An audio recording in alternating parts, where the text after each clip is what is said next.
Welcome back to Build Boldly. I'm your host, Pat Rodgers, and today we are welcome to have our guest, Adam Weber, with us. Adam has an incredible background. He's a two-time founder, resulting in 2 exits with both Blue Ridge Digital and Amplify. He's also the author of Lead Like a Human. And what I love most about this conversation is that Amplify was specifically focused on employee engagement that drives results. He's now a coach to executives and founders, helping them manage under pressure and impact meaningful change. Adam, welcome to the show today. Hey, Pat, it's so good to be here. Thanks for having me. Absolutely.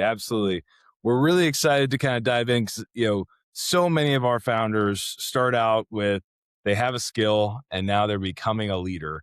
And that transition, if you've not had that experience, can be both exhilarating and exhausting all at the same time. And I'd love to just kind of start off with, what do you see that kind of makes somebody a leader, and what are those traits that, you've got it and you can kind of build upon that core foundation?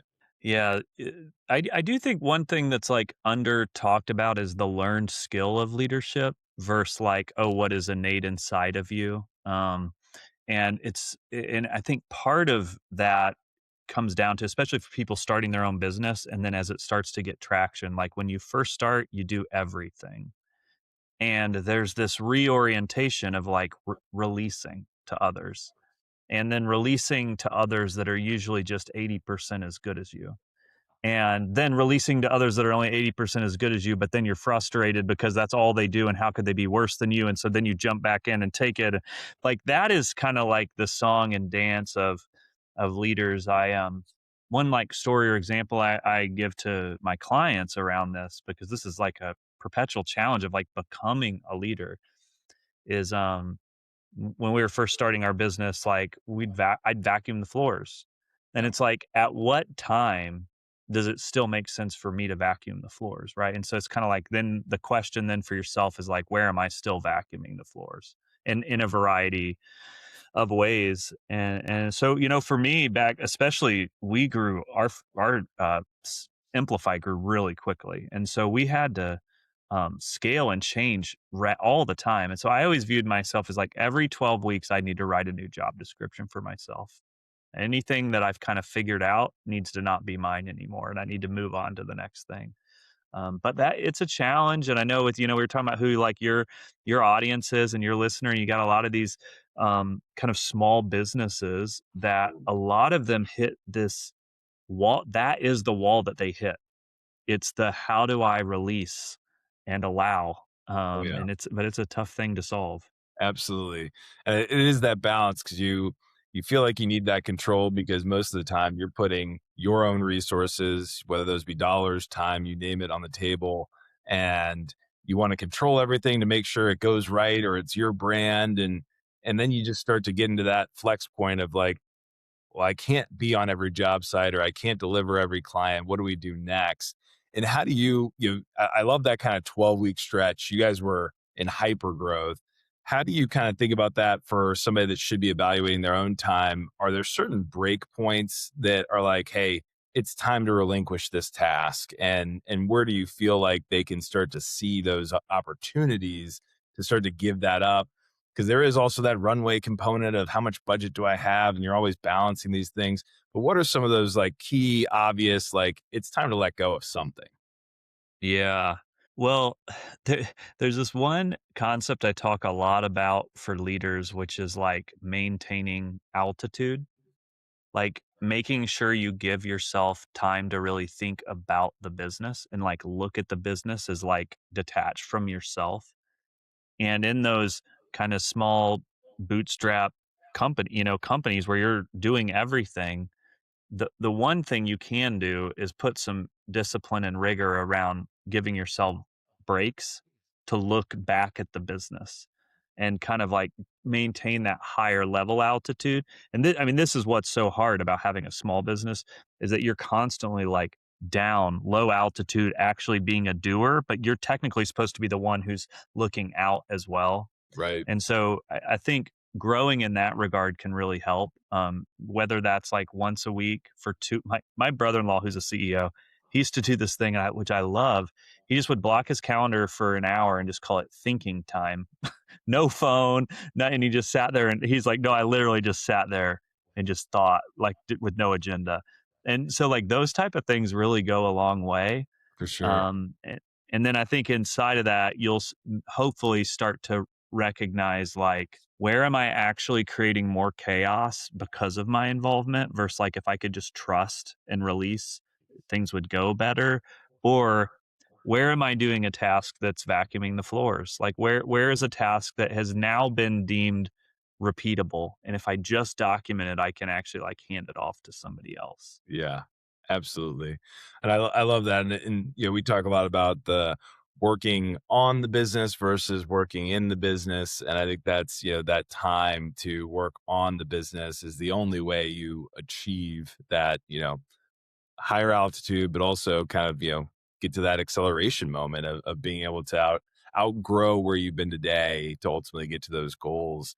And that's one of the things I think we want to, you know, spend a good amount of time on is goal setting. And goal setting can be so challenging, you know, early days because once you've got some, you know, data and some understanding of where your business is going, you can kind of rely on some of those milestones from the past and let's apply a growth number to it. But early days, it's, you know, Just hey, we making it up. just a little bit more, right? Just, you know, 1% better. How do you think about that from, you know, your, whether you're talking to one of your executives in their own personal goal setting, but also then, and we kind of split these out, how we think about them applying goals for their own people. And that's where we start to be able to relinquish some of that, you know, control, but give them those guardrails of here's the ultimate end game that we're looking at to help you get there. How do you kind of separate those for their own personal and then setting them up for those individuals below them to be able to take on these tasks? Yeah, that's a good question. And do you when you're thinking about goals, are you thinking like do you have a time horizon you're thinking about with when you were asking yourself? Just because I do think it varies based on if we're talking about for a week or for a year. Or, For sure. Well, that is one of the things that, you know, I always kind of go back and forth with because I think there are goals that we limit ourselves on by having too tight of a time frame. And then yeah, we have goals that are too long of a horizon and don't have those incremental moments to step back and say, did we achieve? Are we on the right pace? Because I think the other component just to toss out there is how do we keep them excited about goals. And those that are too long, you never have time to celebrate. And those that are too short feel like tasks. And so right. that balance is also something that I'd love your perspective on. Cause I think, you know, if we're looking at it across a year, let's say, how do we break those down into things that are both milestones and the, you know, let's say end game of the year or the growth trajectory of the year? Yeah. And I think the thing that comes up for me when you're sharing that too is like with small business too, like not over engineering it as Yeah. well, right? Like sometimes I think we over engineer and then we spend so much time on the actual mechanism that we lose the execution side. So like one thing I'm just thinking about, I was telling you about the countertop manufacturer or like other kind of people that I work with in that about that size. It's like let's for the year, let's pick a theme.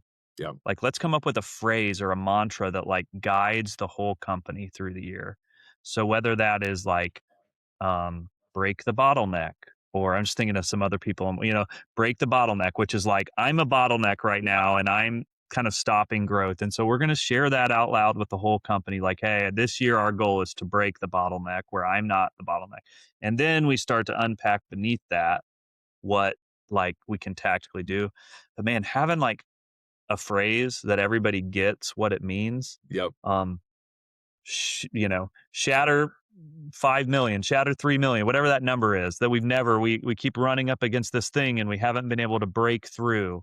So we're going to like boldly say like, hey, this is the year we're going to do this. We're going to get to this revenue target that we've always kind of like get close to and we're not able to break through. And then once we have those things in place, then it's like, all right, so what needs to happen like to make that come true? Yeah. And then that's where really the rest of the strategy kind of nests under that. So that might be like, we're going to improve the sales process, or we're going to add one headcount this year that's going to differentiate, or we're going to find efficiencies through AI, whatever, kind of that version of strategy is. Um, and I've got one CEO that I coach where, we've been working together for years, like almost 5 years.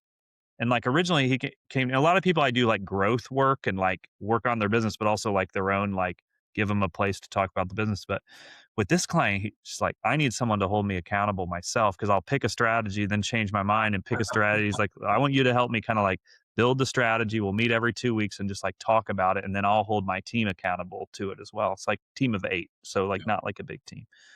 And it's amazing what just the discipline and rigor has done to creating right-sized goals, right-sized strategy, pivoting. Because one of the things when you build a strategy, you don't know what you don't know yet. And Right. so everybody always builds strategies, especially when you're starting, you build them too ambitious and you get off track because some new information came in and you don't know what to do. And so creating good mechanisms for like, how do we pivot and adjust and talk about it, but still hold true to the high standards that we set, is complicated work. Yeah, absolutely. Well, I think it's that, every entrepreneur has the shiny thing syndrome, right? And it's like, all Yes. right, there's this new thing, or I read this new article, or ran into somebody doing X, and you're like, okay, we should just totally implement now. And it's like, okay, you have people behind you, you have all these steps that we're working towards. And so I love that, it's not just, thinking about somebody like yourself, an executive coach. It's not just helping me see, the forest through the trees, but it's also that accountability layer of, as CEOs, who holds us accountable to Yeah. that long-term stretch, to that strategy, so that we don't go too far off. Because I feel like that is where employees break down. There's a misalignment on, what our expectations are now, because we keep pivoting that strategy. And I think that's where a lot of the strain comes of, well, they're just not doing it the way I want. And so now I got to jump Right. back in, right? Time to rescue. And the reality when you rescue is that you're basically robbing your team of growth. You're either robbing your team of growth or you're slowing down failure. It's like one Yeah. or the other. And so when you rob them of growth, you're just perpetuating the inability to release that next thing and help you get the next breakthrough in your business. And when you rob them of failing, you are paying someone who isn't in the right role for longer Yeah. than you need to, So neither are fantastic options. But I mean, it's the reality is that's a very hard thing to do. It's hard Yeah. because it's your baby, it's your business. Um, one thing on the strategy and the pivoting of the strategy, which I think for employees is just super disorienting, right? That's why having that theme and really honoring it. But one thing I know, Santiago was a guest. One thing he and I used to do for each other, because we were co-founders and we Yeah. both have a bit of that wild ideas all the time Sure. type of mindset. But we also were like, we had a lot of strategic rigor to what we were doing. And so when a new idea would come up, what we would challenge ourselves with is our strategy for our next quarter starting to emerge, versus stop everything you're doing and start right now, right? Right. Right. And so that kind of allowed us to like have a way to still share ideas, but also be like, oh cool, we're just starting to understand what the next thing is, but let's finish what we've committed to, Yep. and then we know where it's headed. That's great. I love that idea, because it gives you a place to put those ideas without completely, hijacking the path that we might already be on. And I want to come back to that kind of, theme, and potentially quarterly themes. But there's one piece that you mentioned that I think a lot of small business owners forget is, I hire this individual to finally take some of these things off my plate, but I don't give them a guide. I don't give them a Right. path. I didn't take the time to document how I did this before. And now I'm saying, okay, go. And all of a sudden they're not meeting my expectations. And so when you're working with a executive that's starting to think about relinquishing those things, what are some of those key steps to make sure that that hire is successful on the other end and can get off to a good start, versus you're cycling through employees, burning time and capital? Yeah. Boy, man, we are on the bullseye of of the pain that I think a lot of business owners feel, because I think so many leaders are so frustrated. Like if I really thought about that, the daily weight that they carry, a lot of it is the frustration of unspoken expectations. Yep. And it usually shows up in meetings. It'll sound like, well, I brought on this person and that shouldn't be my job. And they're super frustrated that they're not. And but the challenge with that is that they likely don't have, especially we're talking small business, right? There's Yeah. nobody's ever done the job before them except the chaotic band-aid version that the founder did themselves. Right. The founder never documented what it was, and the founder, because they hired the person, already moved to the next thing, and so they're not, like, helping them, like, learn the job. Um, 2 small tips I think that can work. Well, one is just to recognize, like, time during onboarding is time well spent, and it is your job. Like, just recognize that you're gonna have to do more than you think you do early for them to truly understand, because they don't have your decade long of business context that you have. Right. Um, and so well, I don't know if this is like an actual best practice in businesses. It probably isn't. I'm just telling you it works Yeah. for small businesses. And I do the parrot method. So like how I used to train people on my team, for example, was like 5 calls, you like sales calls, for example, of how to run a sales call. The first 5 calls I run and you listen. The second 5 calls you run and I listen. The next 5 calls you run and I won't be on at all, and we'll debrief together, right? It's like Yeah. the parrot method of like, so that's part 1 is just embrace the parrot method. If you are a person that's really busy and chaotic and all that, just like trust that it takes 30 to 60 days for a person, 30 to 45 days for a person to get up and running, do their job with them beside you, and like let them kind of learn alongside you. So that's like part 1. And part 2 is anytime that frustration starts to manifest itself, ask what it's clarifying for you, and then share that thing, not the anger, not the frustration part. That part's not that helpful. The part that Yeah. is helpful is that it's illuminating something that's missing in the relationship.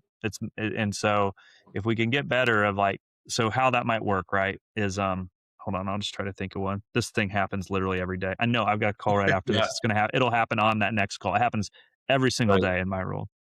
It'll be like, oh, I don't know why they didn't get this task like completed the way that, it's not good enough. It didn't meet my expectations. And so then a good question to ask yourself is like, okay, wait, what was I actually expecting? And then how can I go back to that person and say, hey, I realized when I assigned that task that what I was really envisioning was this, and kind of where it is right now is this. And so, like, can we collaborate? Like, do you think it's reasonable for you to get it to this level? And then what is missing for you? What information is missing? What training is for you to be able to get it to like where I want it to be? And then maybe a final like, are we both like totally clear on what the end product actually looks like? And I'll take some ownership that I didn't communicate that. I didn't realize it until it didn't meet my expectations what it really was. Right, right. Because it's that context component and then also, you know, expectation versus reality. And I think that's so much of what we deal with. And you hope you've hired that, perfect person, and it's never The the case unicorn. because whoever you are is not going to be that person. And that's always the conflict I found of, you're hoping you're hiring yourself. And it's, there's a huge difference. And I think this happens a lot. I always use the phrase, as you're growing a business, you have scalers and you have doers.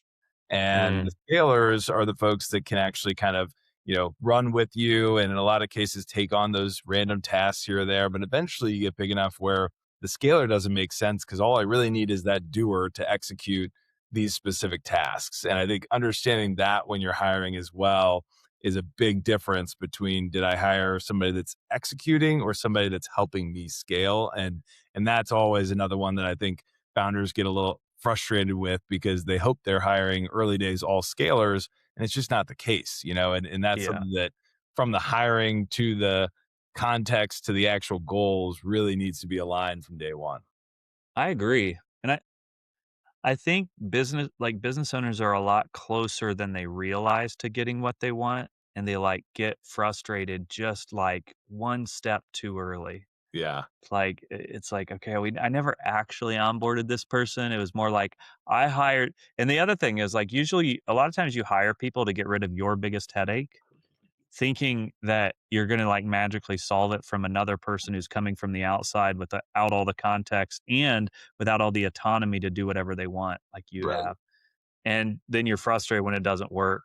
And but I do think if it's like, yeah, take a little more time in the beginning, take a lot more time in the beginning to give, to both train but also give consistent clear feedback. And I will just say early, when stuff is off, say it Yeah. as many, like, over and over, because what'll happen is you'll basically either manage that person out, which I think is less likely assuming it's a good hire, but what you'll really do is just like make the bar super clear of what you really want out of the role. Yeah. And what people do is they hire, they ignore the person, basically they get frustrated, they write the person off, so then they stop giving them feedback themselves, so then they don't know, and all that person can just sense the frustration constantly, and they don't know like what they're doing wrong Yeah. until eventually it's just like, and then it never works, and then you just hire the next person and you don't invest in that person either, and then you just are on this kind of like endless cycle.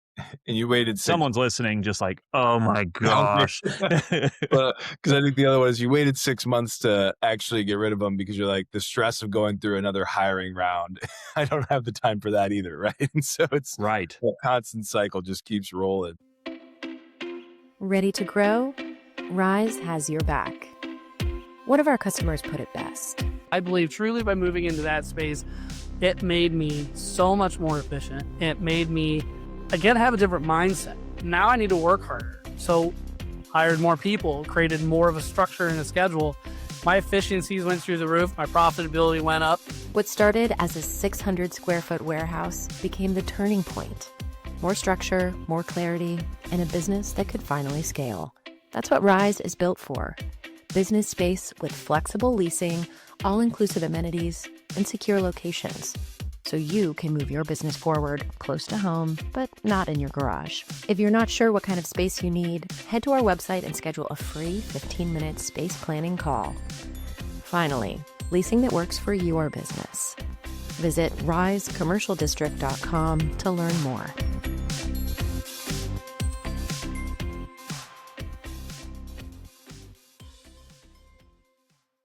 So I want to come back to the theme you mentioned because I think one of the pieces that a lot of founders, will do is they finally carve out that time to think about a theme, but then they don't necessarily involve the team in coming up with that ultimate theme for the year. How do you think about kind of approaching a theme, whether that be quarterly or annual, and how much involvement should we have from those folks below us to ultimately craft that versus the time we spend kind of rolling it out and getting feedback after? How do you think about that process to make sure that you get, ultimately our goal is buy-in, and so how do we get there in the end? Yeah. I actually don't know if there's a right or wrong. I think because I've actually done it both ways where we like take like I have an ESOP like company where it's all employee owners, and where we, it's like, let's make sure we get all the input from the entire employee base while we're building things, and from the beginning, and then roll it out along the way. I've also, and I think it's totally okay to be a business owner who sets the target. I mean, how many companies or how many employees are just like, "Oh my gosh, I'm just so glad I know where we're going." Like, flag on the moon, this is where we're going, right? And the way you can do that, but then still involve them, is you say, "Hey, like, our goal this year is X million dollars. Our goal this year is to, solve this one thing." And so we roll that out, and then we open it up though to go, what, connect the dots between your role in this. What would need to change in order for this to work for you? Or you know, what excites you about this? Where do you think the biggest risk is? And so you can still set the flag, but then you get their buy-in through still staying curious around. So knowing we want this to be true, what needs to happen from your perspective for this to be true? Yeah, absolutely. And I think that's so critical. And I think it depends on your size, obviously, of how many layers do you go down to get that feedback. But once you've got that kind of pie in the sky, if you have relinquished some of this control, you don't necessarily know what those bottlenecks or challenges may be. And so bringing folks into the fold will actually also help you uncover, is this realistic? How do we actually get there? And then back into those kind of milestones. And on the milestone front, you mentioned the summer annual, then you guys kind of shifted to quarterly. Was that a speed element or just a information element of being able to kind of pivot slightly or stay on that overall goal? But hey, here's that quarterly theme. When you break that down, where should someone start, and where, at what point do you kind of speed that up or feel confident enough to make those pivots? Yeah, I do. I do. Some people are very dogmatic about this. I'm very like every situation is a little different. For sure.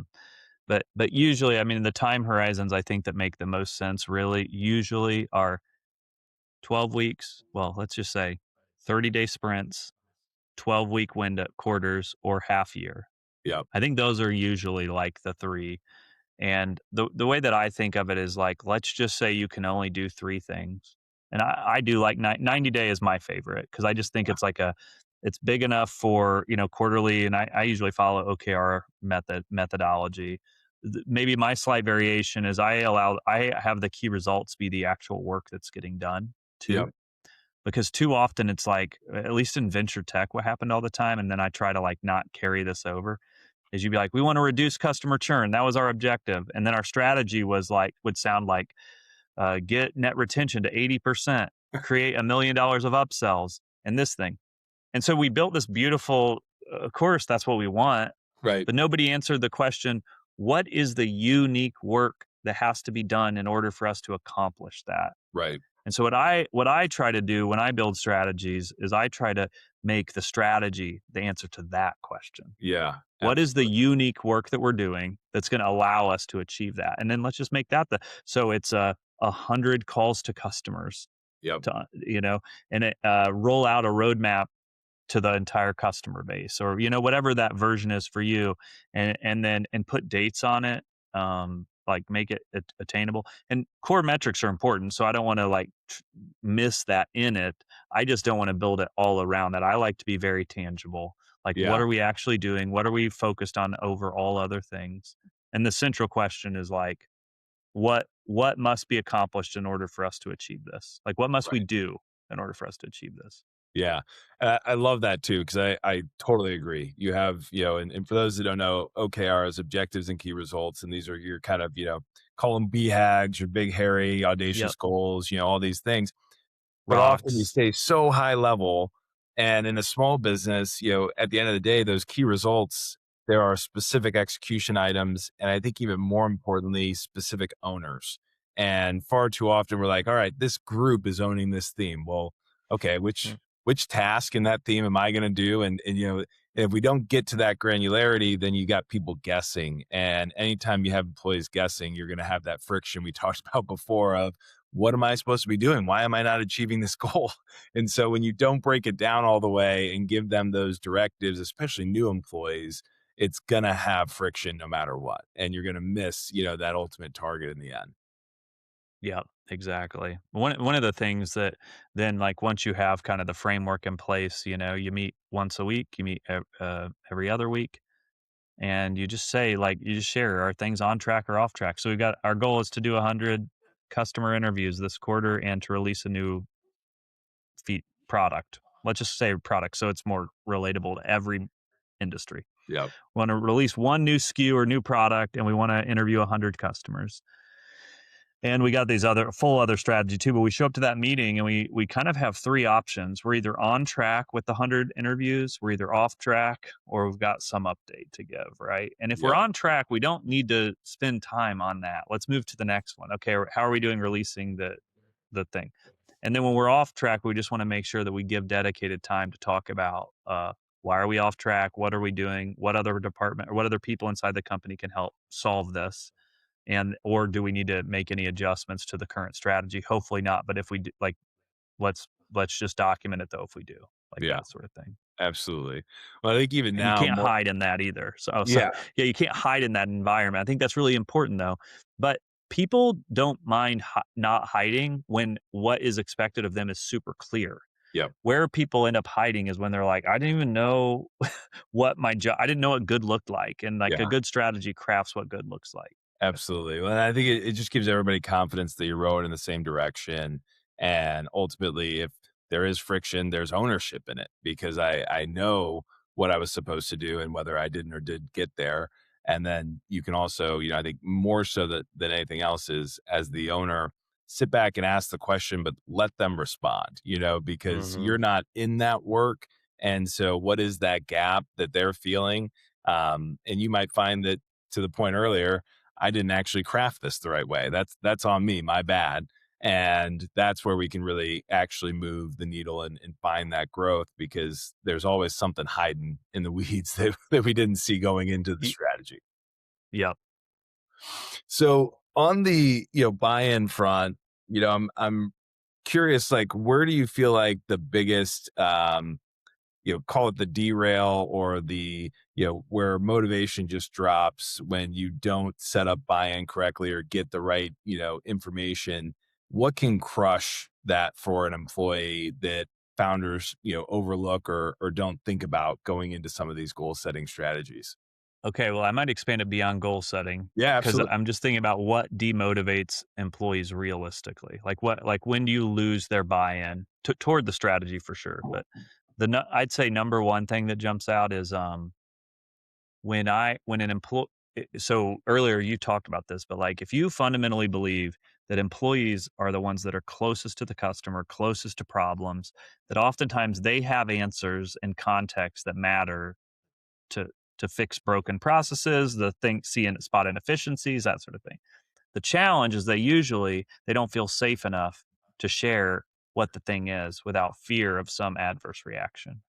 The number one thing I think that demotivates an employee is when they see something broken or inefficient and they go to share it and then they get like lambasted back to them. Like they get an adverse defensive reaction when they were actually trying to help. They were on your side and you treated them like an adversary. Yeah. That story basically what happens then is they put their blinders on. They go, well, I see broken things now. What do I do? See a safety issue? What do I do? Zip, keep it to myself. Yeah. And basically they just do that until the day they quit. So one, motivation, that. Two, does that employee have clarity of what success looks like for them? So like I think that part, you want to motivate someone, set a stretching but attainable goal. You want to motivate a full team, set a stretching but attainable goal for all of them to reach and make it super clear, and then give them feedback on how they're actually doing more often than you think you need to. Right. I think if you show that you care outside of work, like you actually care about the person, because every human has a real life going on outside of work, Yep. and it's motivating to work for someone who sees you. And then we'll talk honestly about the future. You don't have to do it all the time, but just like zoom out once a quarter and have a big picture conversation. How are things going for you? Where do you see the future? What do you need for your future? Let's see if the business and you are in alignment with each other. Those are the big things. Yeah, absolutely. Well, I really like you mentioned calling somebody out in a positive way. And I think something that I've seen time and time again is business owners tend to lean towards the things that are broken and not going well. And so you might have Yeah. 3 or 4 employees that are crushing it and getting zero attention because you think you need to spend all of your time on these broken things. And oftentimes those end up being the folks that walk as well because they're sitting back saying, look, I'm growing your business, I'm doing all these things and I'm getting nothing, in return for this. And I think that's another area that's really important for business owners to keep in mind is looking at every employee individually and making sure you're giving those kudos where they're deserved and also lifting up those that need the help on the bottom end, but don't forget that middle, don't forget that top that are still Yeah. moving the needle, but may Right. not be your biggest time suck because they're getting the job done.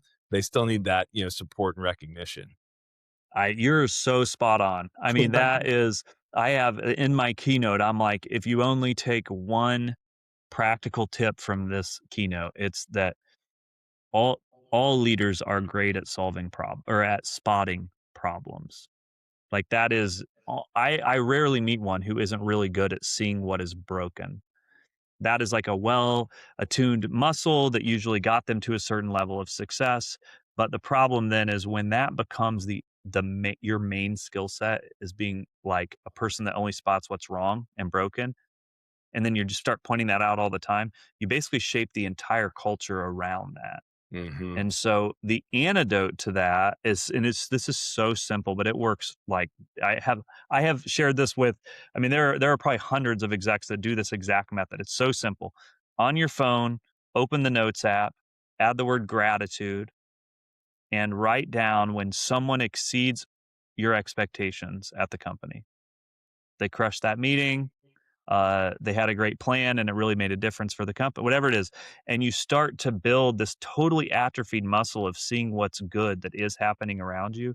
Yeah. And it basically does two things when you do that. It's like, one is it helps you build that weakened muscle yourself of like, oh, I'm spotting what is good too, not just what is broken, which helps you with what we talked about earlier, maintain your altitude. Yeah. But then the other thing it does is it adds definition to your expectations. People start to subconsciously understand like, oh, that's what great looks like. It's not like, oh, all the good stuff is invisible and it's he only gives attention to the bad, or they only give attention to the bad stuff. No, it's like, um I now have clarity of what the actual bar is. And so if I, so anyways, it's so simple. And then what you do is you set your calendar every Friday, 10 minutes, and pull up that note document and just send sincere texts. Yeah. Just, "Hey, thanks so much. The way you showed up in that meeting really made a difference." And it'll change the whole culture. Fuels everything.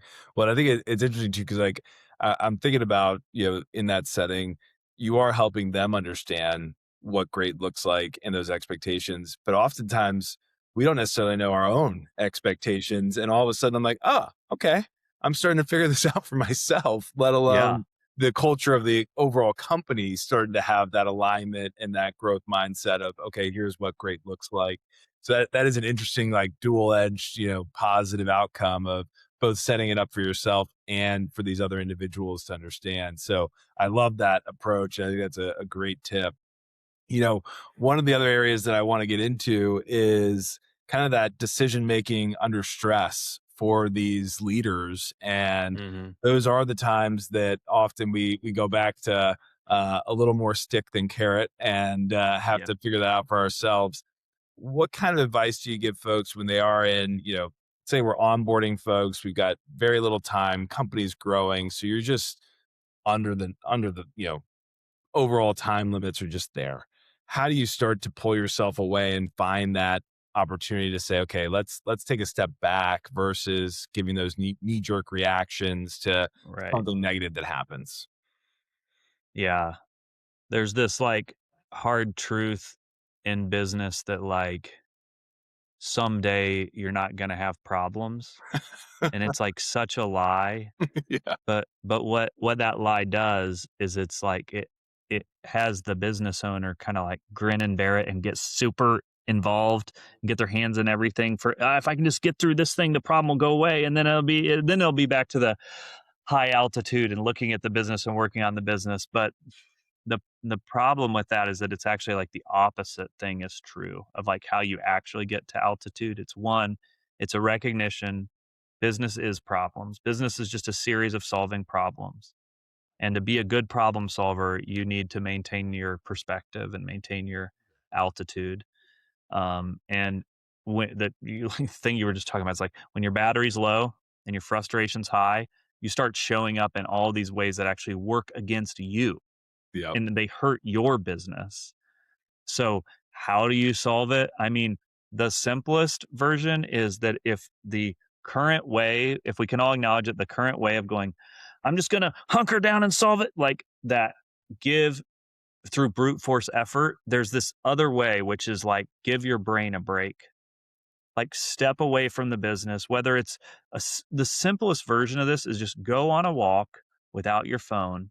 I promise whatever that biggest problem in the business that you're facing that feels impossible to solve when you're like battery's low and your frustration's high, it just kind of gets easier. You get that Yeah. perspective back and you can actually think strategically versus like being down in it and kind of like acting in that lower level of thinking. And there's a whole my whole keynote is based around this very concept of like how do you maintain your perspective, right? And so it's a life of centeredness. It's putting disciplines in place. Like business is too intoxicating, it's too fun, it's too stressful, it's too addicting. It's all those things to that it's going to happen. This is going to happen on its own. It takes discipline to build structures or systems in your life that allow you to maintain perspective so that you can make wise decisions. And what I don't want to be is too prescriptive on what that means for Sure. everyone. But I think if you think of that visual of like you can either like hunker down and try to solve it through brute force, or you can elevate and try to give yourself space. It's like what gives you space? What helps you stay centered and grounded? They've got clients who read things timelessly true, clients who have hobbies outside of work that captivate their interest, meditation, walks, gratitude, every a morning routine where you just get a little window for yourself, thinking time. It's some find something that gives you some space to listen back to your voice and listen to yourself. And then I think you'll find that you're in a much healthier place to solve problems. Yeah, absolutely. I love that because I think it is, the routines are the things that you can actually get perspective. If every day's a chaos leap and you're just going around trying to solve whatever and no time to actually step back, you've got to build that muscle memory and find those Yeah. opportunities to really take that time. So I really appreciate that. I think that's so true. And so many of us, it's just on to the next problem and we don't actually step back and figure it out. For me, it was like, all right, I need to have at least 30 to 40 minutes at the end of especially during the pandemic, working from home, 30 to 40 minutes of before the family gets here. I need to reset, right? And Yep. or else I'm going to bring all that crap from the day into this, and this is supposed to be the safe space. And so finding those opportunities is so critical to make sure you're on the right track. So thank you for that. I guess the last thing is, once you start to find these for yourself, how do you implement those and build the muscle memory for your employees? And, we've got the goals and things, but a lot of it does come down to that execution expectation. How do you start to get into a cadence for your team to make sure that they're on the right track, that you then can build time for yourself and you're not jumping into every new task? The very, very simplest way to do that is every Monday, you think of the 2 to 3 most important things that that person should accomplish for the week, and they also think of the 2 to 3 most important things they should accomplish, and they share first. Uh-huh. And you make sure you kinda go into a week with clear alignment on priorities of like, does everybody I know there's a lot going on, but do we know what the most important can't miss things are this week? And then at the end of the week, just have them share how they did against those things. I mean, not to overcomplicate it. That's like a really simple version of how to do this. It's just like on Monday, we share the 2 to 3 most important things. Everybody shares what is those 2. I mean, I like 2, just like but I'll give you up to 3. And Sure. then on Friday, how do we do against those? We bake in that accountability. We spot issues really quickly so we can build it in next week's plan. And we're all talking honestly also when we fail. We like get better about talking when we overscoped or we ran into a roadblock, those type of things. Absolutely. So I feel like we got to call this out. If their 2 to 3 things are better than yours, take those. Yeah. Yeah, take them. Yes, exactly. That's why I like letting them go first too, because the challenge, like they also are closer to the problem. So like if they go first, that you might recognize, oh, there's a thing I didn't know was going Yeah. on. I didn't realize in that 100 customer call program we rolled out that all the phone numbers got deleted from our CRM. And so their number one is to recover phone numbers. Like, Yeah. okay, cool. I wouldn't have known that, Right. that. So I'm getting visibility through this too. Yeah, absolutely. Absolutely. Well, this has been great. Normally I kind of ask, what's some big picture advice for founders and executives starting businesses or going out. But I'd love if you were to boil down this kind of getting started with, goal setting and your leadership transition from doing everything to that next level where you do have space and time. what are some things that would be most important for a founder or a new operator to keep in mind and use as a strategy going forward? What's interesting is we've pretty much that's been like our whole what we've talked about. Like Yeah, that is kind of the whole conversation. I think so just to recap, so we can maybe that's the healthy for or sure. the wise thing to do here. It's like consider where you're still vacuuming the floors. I think it's be clear when when your unspoken expectations haven't been met, like speak them. Be willing to let people parrot you and like invest more in onboarding and like giving people some time to really learn the job. And then giving yourself space and time to really think about the business. And when you find yourself too sucked in, avoid the temptation to solve through just bulldozing, solve through space. Yep. Those are definitely the I think the big ones. I know there's a lot Oh, more there's that so much. goes into this, but and I think the other thing just to be for founders too, and we talked about how like intoxicating business can be. Just like a reminder of like why we do business. We do business for the life also that it creates outside of work. Yep. And so if we lose ourselves in the business, we also will lose that perspective. And that perspective is what makes us good at solving problems. And so it's still really important to prioritize what matters in your life. And when you do that, you'll actually find yourself that you're better at work too. Yeah, absolutely. I love that last piece because that is the whole goal of this, right? I'm going to be my own boss. Well, give Right. yourself time to enjoy that as well. Exactly. Awesome. Well, Adam, this has been great. I think there are some incredible thoughts and tangible execution topics that folks can go out and get done right away. So thank you so much for your time. We really appreciate you joining the show today. Enjoyed it, Pat. Thanks for having me. Absolutely. Until next time.